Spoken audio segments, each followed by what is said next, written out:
Hello folks, Shintigercurl here, that dude in the straw hat, bringing you yet another awesome video. I wasn't planning on doing this video, well, for reasons I'll get into, but I feel that after this I should do a video. I didn't take any notes, so this is all going off memory. But tonight we had an impromptu WWE event. I wouldn't call it a pay-per-view or anything like that, it was just an event. That event is Roadblock. See, it's the road to WrestleMania, and it's a roadblock, but you know it. Now, I know a lot of my friends, as well as fellow wrestling reviewers, particularly Matty J and TWK of the WrestleCast, kind of would have said that they would skip this one. I don't know if they did. I don't know if they didn't. I can't say, but really, they should not have skipped this one. Honestly, this one deserved me doing a little review of it, even though I don't have my notes. Even though Roadblock was a sort of an impromptu pay-per-view or event, it was very good. Didn't have a lot of booking, didn't have a lot of build-up, but it was good. So anyway, the first match was between The New Day, defending their World Tag Team titles against the League of Nations, particularly Sheamus and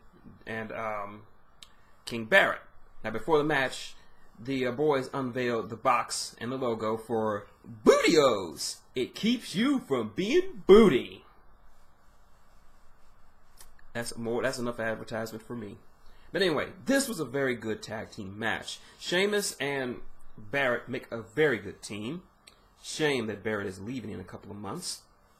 It's a very good back and forth matchup, and some very nice spots in between. The finish comes when Big E hits the big ending on Sheamus after a very good sequence. So 1, 2, 3, New Day retain.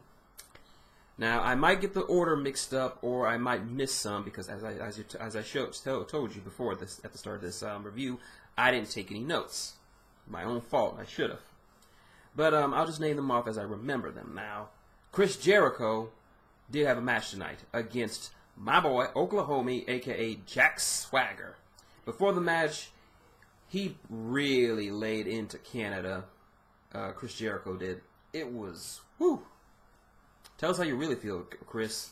It's very, very harsh. The match itself was good. The crowd really wasn't feeling it. Their own fault. But it was a very, very good match. Jack Swagger showed off why he was world champion for a little while. Very good matchup. Saw back and forth submission moves, but in the end, the walls of Jericho forced Jack to tap out. Next up, we have a nice NXT World Tag Team title match between the most popular tag team in the WWE, not named The New Day, Big Cass and Enzo Amore.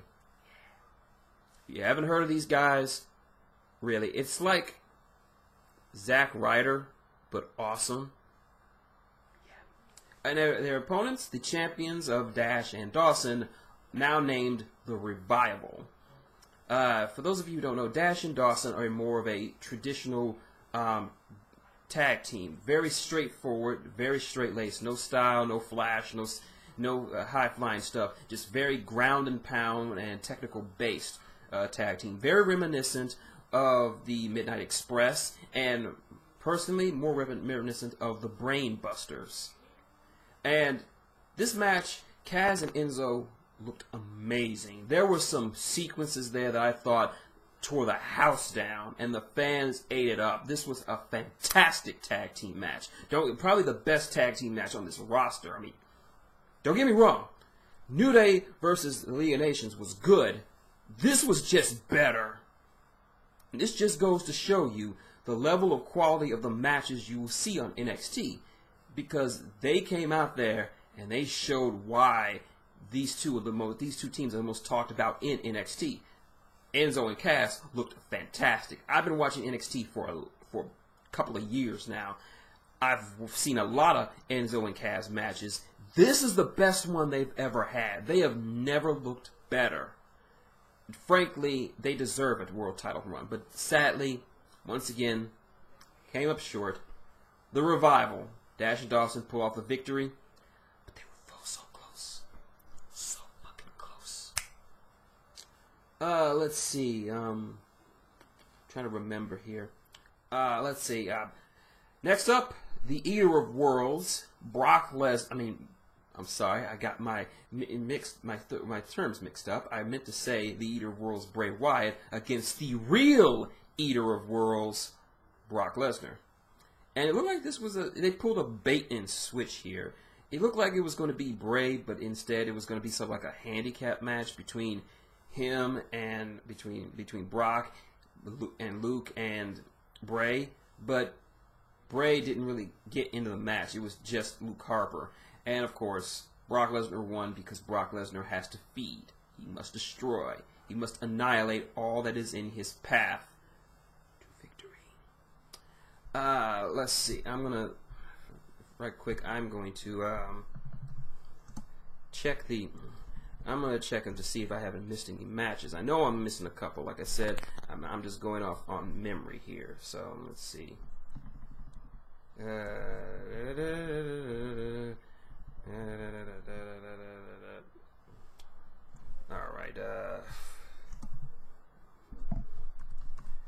Alright, sorry this is taking so long. Okay, I'm pulling up the card on right here. Okay, let's see.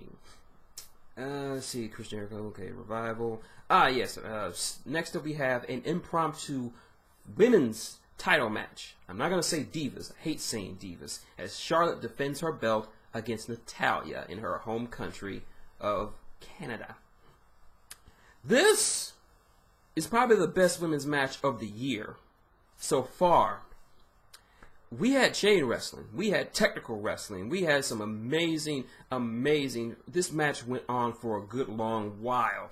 And it not only showcased Charlotte's abilities as champion, but it also showed why Natalya is considered the most skilled of the main roster, or one of the most skilled. She looked phenomenal out there. This was a fantastic match. And, of course, Charlotte wins by dirt. That's all I have to say, dirt. Rick didn't do so much, so I can give that a pass. It was her own dirt that did it. He didn't really do much. Maybe kind of helped her get out of a sharpshooter. But yeah, the crowd was into it. I was into it. Phenomenal match. Great championship match. Next up, I'm looking at the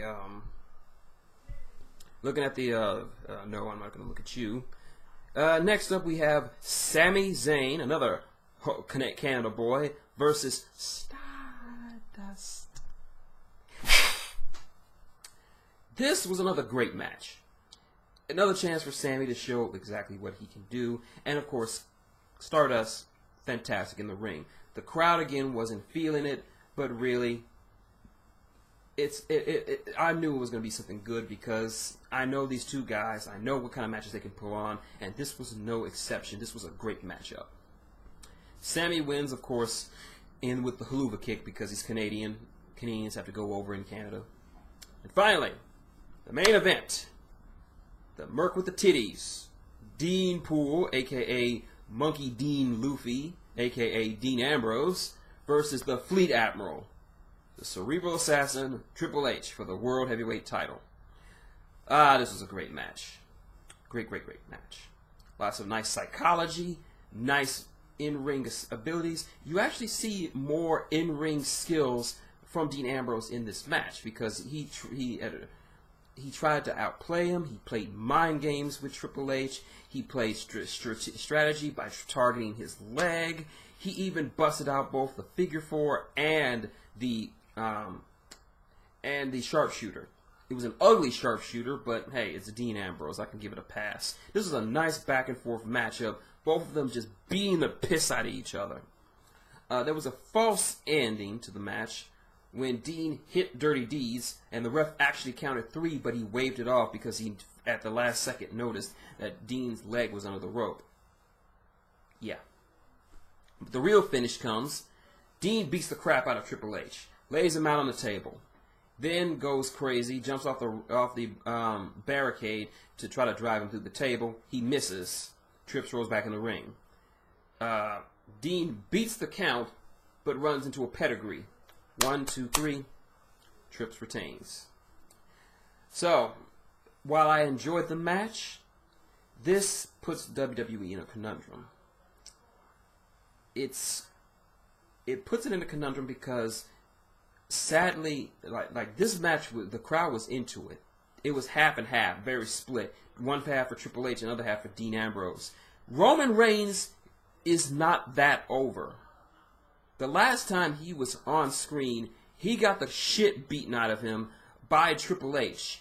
And Triple H got universally cheered. And Triple H is the heel. Do you know how bad that is when your face is so unlikable that the heel, the boss, the so-called the on-screen boss of the company, the guy who's made everyone's life a living hell, got a standing ovation as he beat the supposed next face, quotations, next face of the company into a bloody mess and beat him so bad that he had to get surgery to repair his broken nose. And the fact that he's been off screen, I know that's not his fault. He's just, well, he's fucked up at the moment. This does not do him any favors.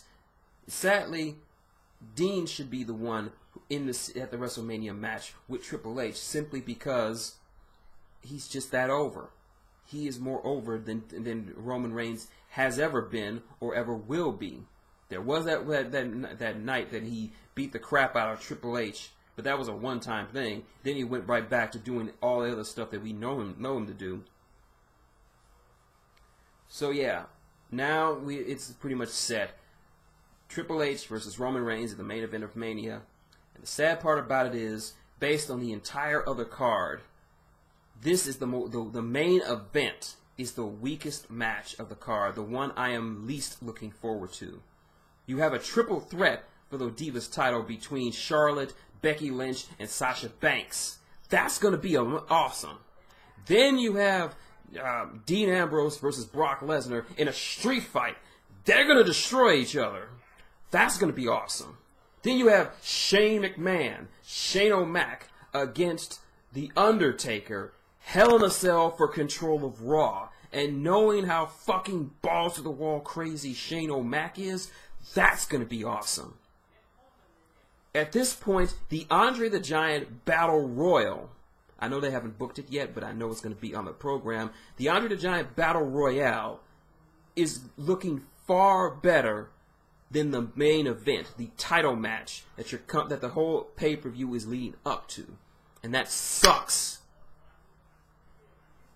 So, they got a lot of work to do in about 4 weeks, 22 days. They got a lot of work to do to get Roman over with the crowd enough that he won't be universally booed when he wins. And he will win, because we all know what's coming. If you've watched wrestling as long as I have, and if you are in the know, then you know that they're grooming Roman to be world champion, and they're shoving him down our throats. Vince is like, eat it! Eat it! You eat it! Eat it, goddammit! That's what he's doing to us. But unfortunately, the more they shove us down our throats, the more we want to throw it up. So yeah, the WWE has a lot of work ahead of them to get Roman in the shape that he needs to be in order to be over at the event. Or else, the face is going to get booed, probably by the largest audience that the WWE has ever had. Over 100,000 could be universally booing and throwing shit in the ring at the supposed next face of the WWE. But yeah, that's for another time.